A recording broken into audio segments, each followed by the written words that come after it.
میرے بھائیوں، سانحہ کربلا وہ حادثہ ہے جسے امت کبھی بھلا نہیں سکتی، کیونکہ اس کی وجہ سے امت کی جمعیت ٹوٹی۔ اس میں اس کا قصور نہیں تھا، اس کو بنیاد بنا کے، اور پوری دنیا کے اندر دو فرقے بن گئے، سنی اور شیعہ کے نام کے اوپر۔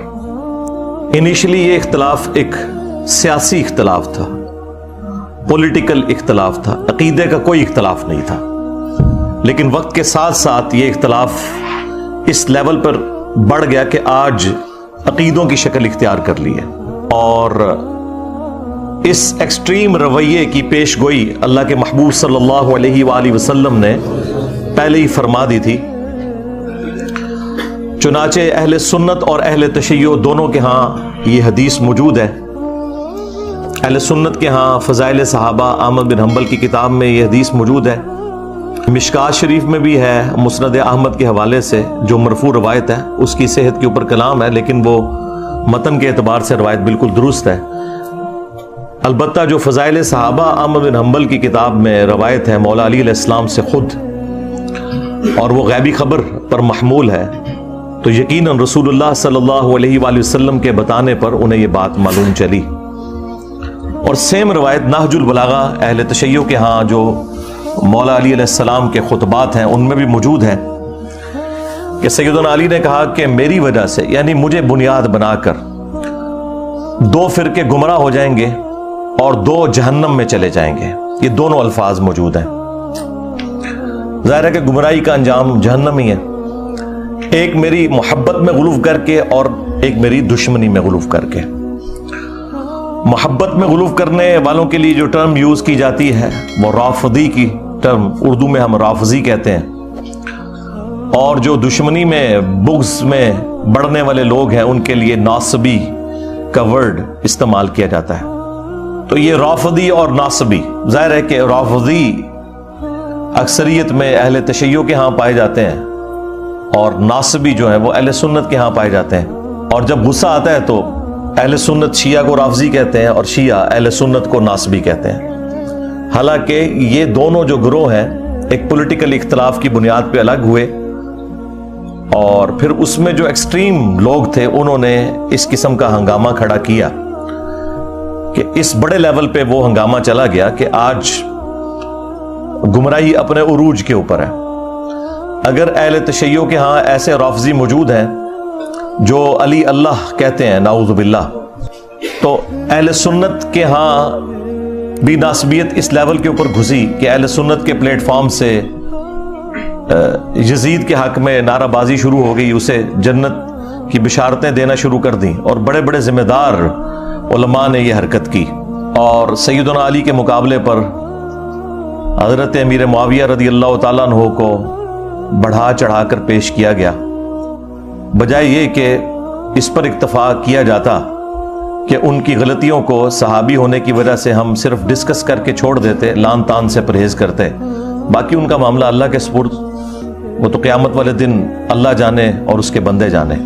لیکن یہاں پر لوگوں نے جو قاتلین اہل بیت تھے ان لوگوں کے ناموں کی کانفرنسز کرنا شروع کر دیں، مقتولین کو بھلا دیا، بجائے یہ کہ عمار ابن یاسر کے اوپر کوئی کانفرنس کی جاتی جو اولو العزم اصحاب میں سے ہیں، سابقون الاولون میں سے ہیں، اصحاب بدر میں سے ہیں، ان کے حق میں کوئی بات کی جاتی، ان کے قاتلین کے حق میں نعرہ بازی کی گئی۔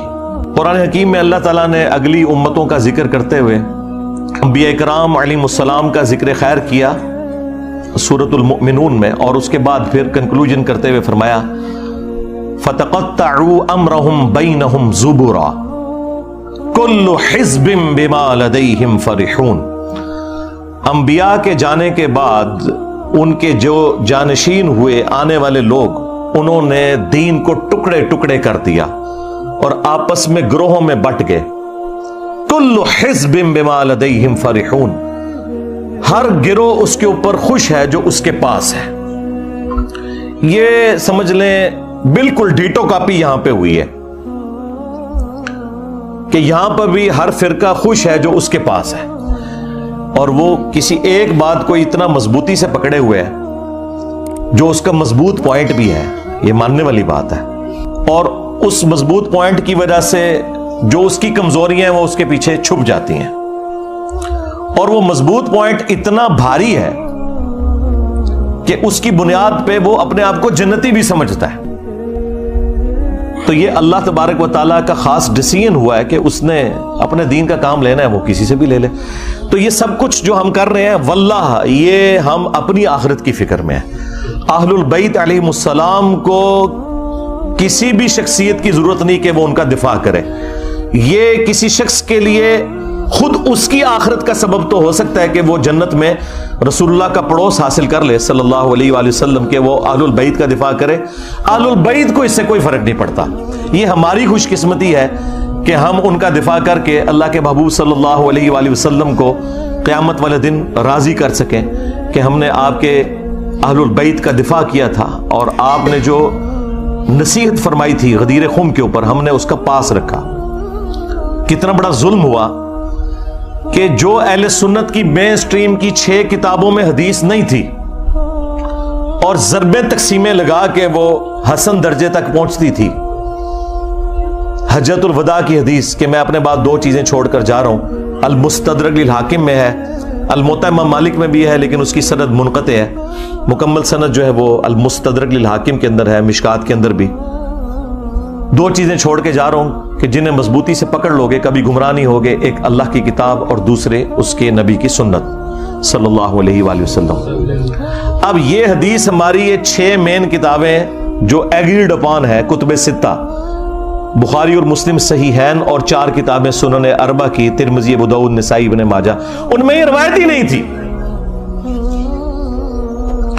وہ تو بچے بچے کو رٹا دی گئی۔ اور جو روایت صحیح مسلم کے اندر تھی، اوپر تلے 4 احادیث غدیر خم کی، وہ ہمارے علماء کو بھی نہیں پتا تھی۔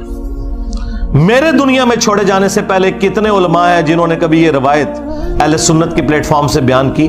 اکا دکا لوگوں نے، ڈاکٹر طاہر القادری صاحب یا ہمارے استاد مولانا اسحاق صاحب رحمہ اللہ تعالی، باقی تو سارے کے سارے لوگ جو ہیں وہ قرآن و سنت لے کے چلے، اور وہ بھی وہ روایت جو ان 6 کتابوں میں بھی نہیں تھی، جو 6 کتابوں میں مسلم شریف کے اندر تھی، صحیحین ٹاپ کی 2 کتابوں میں، اوپر تلے 4 احادیث غدیر خم کی، 6225 سے لے کر 6228 تک۔ یہ جو 4 احادیث جو مشکات کے اندر بھی موجود ہیں، مسند احمد میں بھی، جامعہ ترمذی میں بھی، وہ چھپا کے رکھی گئی۔ اور یہ جو خطبہ غدیر کا ہے، یہ نبی صلی اللہ علیہ وآلہ وسلم کہ حجۃ الوداع کے بعد کا خطبہ ہے، یہ اسے بھی سپرسیڈ کرنے والا ہے۔ اور آپ علیہ السلام کی وفات سے چند مہینے پہلے جب آپ حج کر کے مکے سے مدینے کی طرف واپس آ رہے تھے تو راستے میں پانی کے لیے خم نامی گاؤں پہ پڑاؤ کیا 18 ذوالحجہ 10 ہجری کو، اور نبی صلی اللہ علیہ وآلہ وسلم کے لیے اونٹ کے پالان کا منبر بنایا گیا۔ اور زید ابن ارقم روایت کرتے ہیں جب چند تابعین ان کو ملنے آئے کہ بھئی آپ نے تو نبی الاسلام کے ساتھ اتنا وقت گزارا ہے، اتنی نمازیں پڑھی ہیں، تو کوئی بات جو خاص بات رسول اللہ کی نصیحت آپ کو یاد ہو؟ تو انہوں نے کہا پھر سنو، چونکہ بنو امیہ کا دور تھا اور سیدنا علی کے اوپر ممبروں سے سب و شتم کا سلسلہ جاری تھا، تو انہوں نے ڈھونڈ کے غدیر خم کی حدیث سنائی۔ انہوں نے کہا کہ اگر میں کوئی چیزیں سکپ کر دوں تو یہ سمجھ لینا میرا بڑھاپا ہے، البتہ مجھے یہ ایک نصیحت یاد ہے کہ نبی الاسلام نے غدیر خم کے موقع پر اپنی وفات سے چند مہینے پہلے ایک خطبہ دیا، انتہائی بلیغ خطبہ۔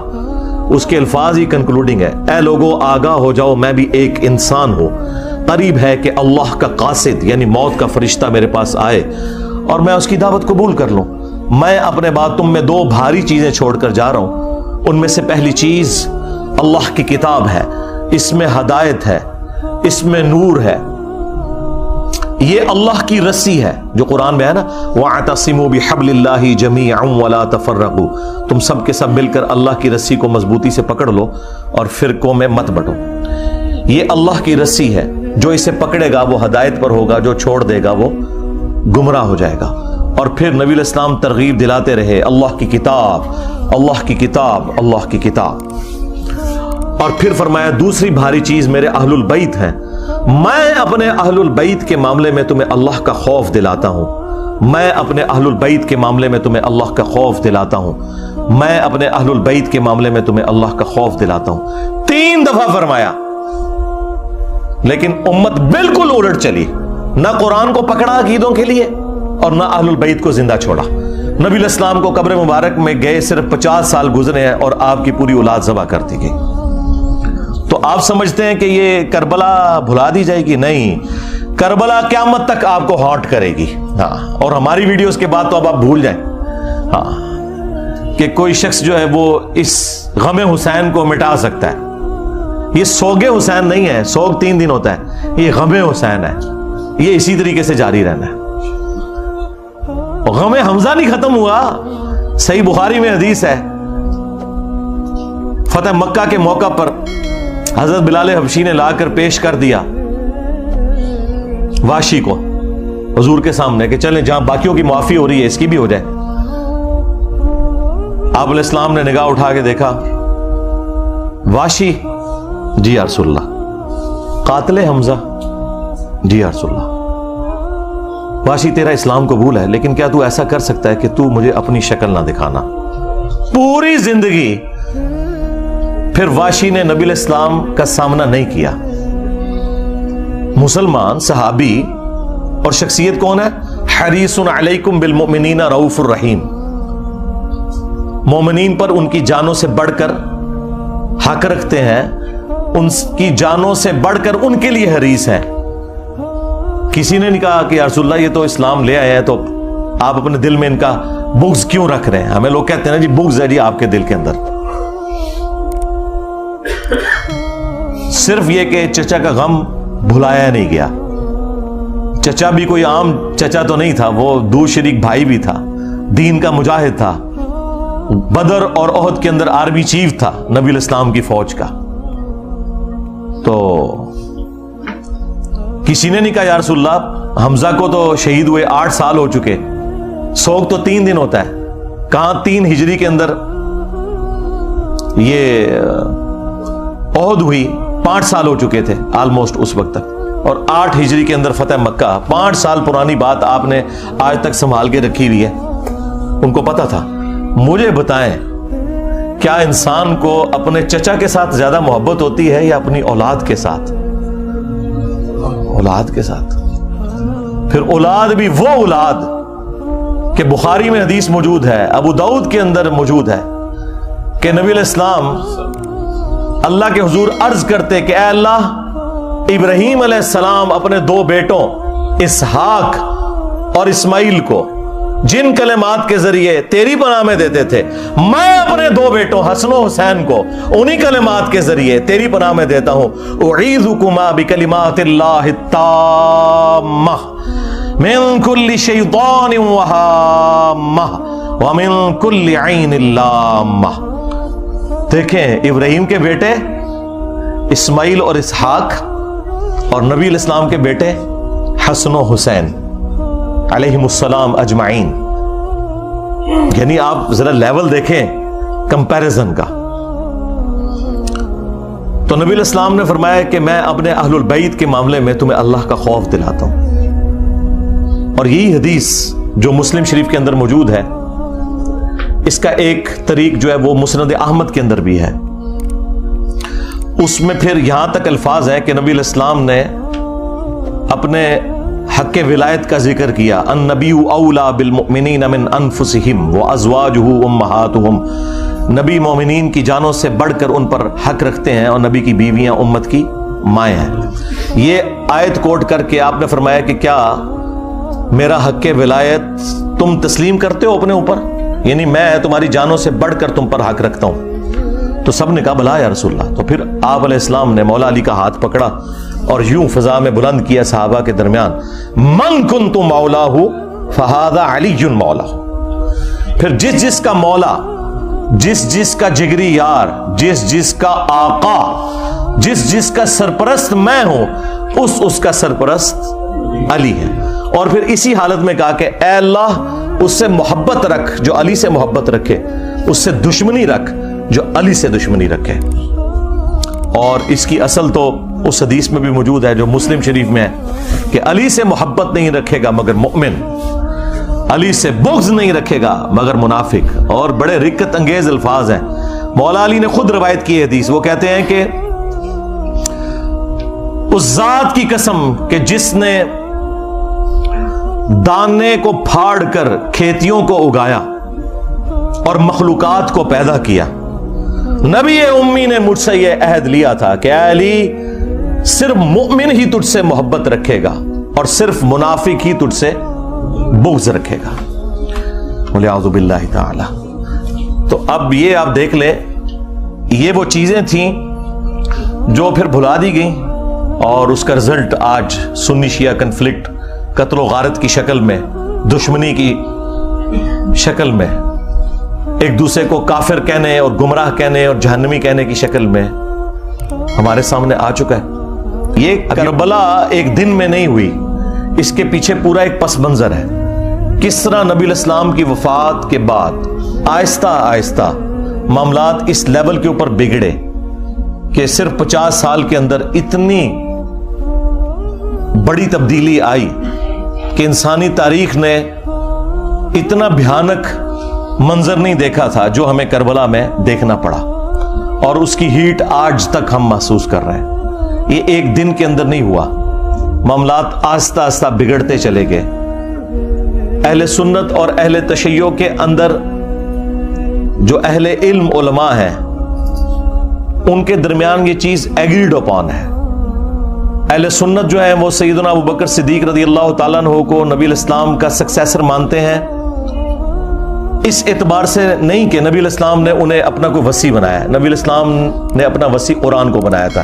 یہ ٹاپک الگ سے ہے، میری اس کے اوپر ویڈیو ہے. اس وجہ سے کہ صحابہ کرام نے چنا، اور 6 مہینے کے بعد جب سیدنا علی نے بھی بیعت کر لی، اہل تشیع کہتے ہیں کہ وہ امت کے وسیع تر مفاد کے اندر کی، اور اہل سنت کا موقف یہ ہے کہ نہیں، وہ جسٹیفائی تھی. بہرحال at the end of the day اس کے اوپر متفق ہیں. اور پھر یہ 30 سال کے بعد جب خلافت ملوکیت میں بدلی ہے اور کس طریقے سے معاملات بگڑتے چلے گئے کہ اس کا اینڈ رزلٹ کربلا ہوئی. اس لیے میں نے بس چند ایک باتیں آپ کے سامنے رکھی ہیں تاکہ آپ کا دماغ کھلے کہ ہم نے اس پلیٹ فارم کے ذریعے یہ حق کی آواز کیوں بلند کی ہے. اس لیے کہ یہ پلیٹ فارم غدیر خم کے اوپر کھڑا ہے. غدیر خم کے موقع پر نبی الاسلام نے قرآن اور اہل البیت دونوں چھوڑے تھے. اس لیے آپ دیکھتے ہیں کہ ہمارے پلیٹ فارم سے قرآن کی توحید کے اوپر زیرو ٹالرنس ہے. اسی طریقے سے اہل البیت کے دفاع کے اوپر بھی زیرو ٹالرنس ہے بالکل. اور جب لوگوں کے پاس جواب ختم ہو گئے ہیں تو لوگ اب قرآن و حدیث کے منکر ہونا شروع ہو گئے ہیں. وہ لوگ جو کل تک دوسرے لوگوں کو کہتے تھے کہ جب قرآن و حدیث میں یہ بات لکھی ہوئی ہے تو ہم کیوں نہ مانیں، کیوں نہ بیان کریں، آج ان کے فرقوں کے خلاف جب باتیں قرآن سے، بخاری سے، مسلم سے نکلی ہیں تو منہ چھپاتے پھر رہے ہیں. اب اس غم کو تو ہم تو نہیں دور کر سکتے. یہ تو ہو نہیں سکتا کہ آپ بخاری اور مسلم سے رفع الیدین کی حدیثیں پیش کریں اور حدیث عمارہ آپ کے گلے میں پھنس جائے. ٹھیک ہے، آپ کے گلے میں تو پھنسے گی نا، ہمارے گلے میں کوئی چیز پھنسے نا تو اس کو نکالنے کے لیے یہ ہم نے 2812 رکھی ہوئی ہے. یہ میں نے اپنی بوٹل کے اوپر لکھ کے لگایا ہوا ہے 2812. تو یہ بخاری کی حدیث جو مسلم میں بھی موجود ہے، تقتلہ الفئۃ الباغیہ یدعوہم الی اللہ ویدعونہ الی النار. افسوس ہے عمار، تجھے ایک باغی جماعت قتل کرے گی، تو انہیں اللہ اور جنت کی طرف بلائے گا اور وہ جماعت تجھے جہنم کی طرف بلائے گی. اب یہ اتنے سخت الفاظ تھے اور ان کے لیے ہضم کرنے مشکل ہو گئے، کیونکہ انہیں فکر لگی کہ پھر لوگ ہم سے پوچھیں گے کہ کس رضی اللہ عنہ نے، کس رضی اللہ عنہ کو خوش کرنے کے لیے عمار رضی اللہ عنہ کو قتل کیا. تو انہوں نے بجائے مقتولین کے ساتھ کھڑے ہوتے، یہ قاتلوں کے ناموں کے نعرے لگانا شروع ہو گئے، ان کے نام کی کانفرنسز کرنا شروع ہو گئے. تو کہتے ہیں جی یہ 5B ریسرچ پیپر کہاں سے آ گیا؟ سرکار جب آپ نعرے لگاؤ گے تو پھر 5B بھی آئے گا. ہاں یہ وہاں سے آیا ہے، یہ آپ نے خود اس کو دعوت دی ہے کہ یہ آئے میدان میں. مولانا مودودی رحمہ اللہ نے خلافت و ملوکیت ایبسولوٹلی نہیں لکھی تھی. اس زمانے میں محمود احمد عباسی ایک ناصبی تھا جس نے خلافت معاویہ اور یزید کتاب لکھی، ایک جھوٹی کتاب حکمرانوں کی لکھوائی ہوئی تاریخ سے حوالے نقل کر کے، اور قرآن و حدیث کے خلاف وہ کتاب لکھی جس میں اس نے بنو امیہ کو اونچا کیا اور اہل البیت کو نیچے، تو اس کے جواب میں مولانا مودودی نے خلافت و ملوکیت لکھی تھی. وہ تو جواب دے رہے تھے. میں نے بھی 2009 کے اندر جب ڈاکٹر ذاکر نائک نے یزید کو رضی اللہ عنہ کہہ دیا may اللہ پلیز ود ہم، تو بجائے اس کے کہ اس کا رد ہوتا، چند ایک علماء نے کیا، لیکن اوورال ہنگامہ نہیں کھڑا کیا جس طرح میرے خلاف انہوں نے ہنگامہ کھڑا کیا ہوا ہے. ڈاکٹر ذاکر نائک کے اوپر کون سی ایف آئی آر کٹوائی ہے انہوں نے یزید کے مسئلے کے اوپر، اور میرے اوپر آئے دن یہ ایف آئی آر کٹواتے رہتے ہیں. اصل میں تو بنو امیہ کی محبت انہیں اس کے اوپر ابھارتی ہے نا، پیچھے تو مسئلہ وہی ہے. تو اور کبھی ٹرینڈ چلانے کی کوشش کرتے ہیں اور جھوٹے الزامات لگاتے ہیں. تو وہ ڈاکٹر ذاکر نائک نے جب 2009 میں یہ بات کی تو میں نے اس کے جواب میں ویڈیو ریکارڈ کروائی تھی، اور حسینیت اور یزیدیت کا تحقیقی جائزہ. اور پھر آہستہ آہستہ جب معاملات مزید بڑھنا شروع ہوئے تو پھر مجھ پہ بھی مزید حقائق کھلتے چلے گئے. میں ساتھ ساتھ لوگوں کو ایجوکیٹ کرتا رہا. الٹیمیٹلی میں نے یہ ریسرچ پیپر 5B لکھا، اور اس 5B ریسرچ پیپر میں سیدنا عمر فاروق رضی اللہ تعالیٰ عنہ کی شہادت سے لے کر سیدنا حسین ابن علی رضی اللہ تعالیٰ عنہ علیہ السلام کی شہادت تک پوری اسلامک ہسٹری حدیث سے ہے. 200 سے زیادہ حدیثیں ہیں، اکثر بخاری اور مسلم سے ہیں، اور جو بخاری اور مسلم کے علاوہ ہیں ان پہ دور حاضر کے بڑے بڑے محققین کی میں نے تحقیم لگائی ہے. شیخ البانی رحمہ اللہ کی، شیخ زبیل زئی رحمہ اللہ کی، شیخ شعیب ارناؤت کی، اور باقی بڑے بڑے محدثین کی تحقیم لگی ہے. اس 5B ریسرچ پیپر میں کوئی ایک حدیث بھی ایسی نہیں ہے کہ جس کے اوپر صحت کا حکم نہ لگا ہوا ہو. ہاں یہ ہو سکتا ہے کہ بعض محدثین کے نزدیک وہ روایت ضعیف ہو تو بعض دوسرے اسے صحیح سمجھتے ہوں. یہ نہیں ہو سکتا کہ سب کے نزدیک کوئی روایت کمزور تھی اور میں نے وہ نکال دی. اگرچہ میرے نزدیک کوئی روایت کمزور بھی تھی، اور اگر اسے امام ترمذی نے، امام حاکم نے، امام ذہبی نے ٹھیک کہا ہوا تو میں نے لیا، کیونکہ وہ بڑے ائمہ ہیں. اور پھر ہمارے مخالفین وہ ہیں جو ہم سے زیادہ انہیں سمجھتے ہیں، بلکہ ہمیں تو وہ کچھ سمجھتے ہی نہیں ہیں. تو پھر ہم انہیں ان کے گھر کی خبر نہ دیں کہ تمہارے اپنے اصول کے اوپر تو یہ روایتیں درست تھی نا، انہیں مانو. کیونکہ جب ہم کوئی اپنی روایت پیش کرتے ہیں ان کتابوں سے تو تم ریجیکٹ کر دیتے ہو. بخاری مسلم تم ریجیکٹ نہیں کر سکتے تو اس کے لیے پھر تم باطل تعویلات تلاش کرنا شروع کر دیتے ہو، اور آئے دن کوئی نہ کوئی ہنگامہ کھڑا کرتے رہتے ہیں. تو میں وقتاً فوقتاً ان تمام ٹاپکس کو ایڈریس کرتا رہتا ہوں تاکہ لوگوں کو حق بات پتہ چل جائے. یہ اتنا معاملہ آسان نہیں ہے. اب یہ پورا ایک ٹاپک ہے کس طریقے سے یہ سارے کے سارے معاملات خلفائے راشدین کے بعد سیدنا علی کے دور میں جنگ جمل، صفین، نہروان، اور اس سے بھی پہلے حضرت عثمان کیوں شہید ہوئے. آپ کو تو کہانی کروائی نا انہوں نے کہ جی وہ عبداللہ ابن سبا نے یہ سارا معاملہ خراب کیا تھا. بالکل جھوٹ بولا. ایک شخصیت جو حضرت علی کے دور میں سامنے آیا، جسے حضرت علی نے خود قتل کروایا، اس کو پکڑ کے انہوں نے شہادت عثمان کے چکر میں ڈال دیا تاکہ بنو امیہ کو چھپا لیں کہ بنو امیہ کے گورنروں کی وجہ سے حضرت عثمان غنی رضی اللہ تعالیٰ عنہ کے خلاف ان کی رعایا ہو گئی تھی، اور الٹیمیٹلی اس کا انجام ان کی شہادت ہوا. اور یہ وہ باتیں ہیں جو بخاری مسلم میں لکھی ہوئی ہیں. میں نے اپنے ریسرچ پیپر میں ساری احادیث وہ جمع کی ہیں، تاریخی روایتیں نہیں، حدیث ہیں. اس کے اوپر پردہ ڈالنے کے لیے انہوں نے باقی معاملات جو ہے نا وہ نئے اجاگر کرنا شروع کر دیے.